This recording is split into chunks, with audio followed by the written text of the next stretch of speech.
சுனனுர் ரவாத்திப் என்று சொல்லக்கூடிய நபிகள் பெருமானார் ஸல்லல்லாஹு அலைஹி வஸல்லம் அவர்கள் தம்முடைய வாழ்நாளில் தினந்தோறும் தவறாமல் தொழுது வந்த 12 ரக்காத்துகளை பற்றி நாம் பார்க்க இருக்கிறோம். ஹதீஸில் வருகிறது, மன் சல்லத்னத்தை அஷ்ரத ரக்காத்தன் வஃபி ரிவாயத்தின் தத்தவ்வுஅன் ஃபி யௌமிஹி வ லைலத்திஹி புனிய லஹு பிஹின்ன பைத்தன் ஃபில் ஜன்னா. யார் ஒரு நாளில் மேல் மிச்சமாக இருக்கக்கூடிய 12 ரக்காத்துகளை, ஃபர்து அல்லாத சுன்னத்தான அந்த தொழுகைகளை 12 ரக்காத்துகளை தினந்தோறும் தொழுது வருகிறார்களோ அவர்களுக்காக சொர்க்கத்திலே ஒரு வீடு கட்டப்படுகிறது. இந்த ஹதீஸ் முஸ்லிம் ஷரீஃப்ல இருக்கிறது.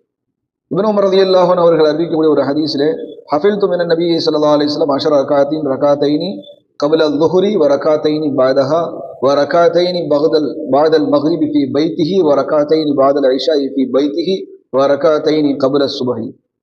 இந்த ஹதீஸிலே லுஹருக்கு முன்னால் 2 ரக்காயத்தும் பின்னால் 2 ரக்காயத்தும், மகரிபுக்கு பின்னால் 2 ரக்காயத்து வீட்டிலும், இஷாவுக்கு பின்னால் 2 ரக்காயத்து வீட்டிலும், சுபலுக்கு முன்னால் 2 ரக்காயத் நபி ஸல்லல்லாஹு அலைஹி வஸல்லம் தொழுததாக 10 ரக்காயத் தொழுததாக இந்த ஹதீஸில் இருக்கிறது. இன்னொரு ஹதீஸிலே ஆயிஷா ரலியல்லாஹு அன்ஹா அறிவிக்கக்கூடிய அந்த ஹதீஸிலே, கான லா யதஉ அர்பஅன் قبل الظهر وركعتين قبل الغداة. நபி ஸல்லல்லாஹு அலைஹி வஸல்லம் அவர்கள் ஒருபோதும் விடமாட்டார்கள், லுஹருக்கு முன்னால் 4 ரக்காயத்து தொழுவதை ஒருபோதும் விட்டதில்லை, ஃபஜ்ருக்கு முன்னால் 2 ரக்காயத்து தொழுவதையும் ஒருபோதும் விட்டதில்லை என்பதாக ஆயிஷா ரலியல்லாஹு அன்ஹா அவர்கள் அறிவிக்கக்கூடிய ஒரு ஹதீஸ் புகாரி ஷரீஃபில் இருக்கிறது. லுஹருக்கு முன்பு 4 ரக்காயத்தும், லுஹர் தொழுகைக்கு பிறகு 2 ரக்காயத்தும், மக்ரிப் தொழுகைக்கு பிறகு 2 ரக்காயத்தும், இஷாவிற்கு பிறகு 2 ரக்காயத்தும், ஃபஜ்ர் தொழுகைக்கு முன்னால் 2 ரக்காயத்தும், இந்த சுன்னத்தான தொழுகைகளை தொழுது கொள்வது சுன்னத்து மக்கதாவாக வலியுறுத்தப்பட்ட ஒரு சுன்னத்தாக இருக்கிறது என்பதை நாம் பார்க்கிறோம். ஏனென்றால் காலமெல்லாம் நபிகள் பெருமானார் ஸல்லல்லாஹு அலைஹி வஸல்லம் அவர்கள் இந்த தொழுகைகளை தொடர்ச்சியாக தொழுது வந்திருக்கிறார்கள். பிரயாணத்திலே தொழுதார்களா என்று சொன்னால் பிரயாணத்திலே தொழுததில்லை. இப்னு உமர் ரலியல்லாஹு அன்ஹு அவர்கள் குறிப்பிடுகிறார்கள், ஸஹிப்துன் நபிய ஸல்லல்லாஹு அலைஹி வஸல்லம் ஃபலம் அரஹு யுஸப்பிஹு ஃபி ஸஃபர்.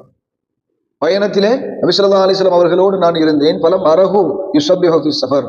சஃபரிலே பயணத்திலே அவர்கள் இந்த சுன்னத்தான தொழுகைகளை தொழுததை நான் பார்க்கவில்லை என்பதாக அவர்கள் குறிப்பிடுகிறார்.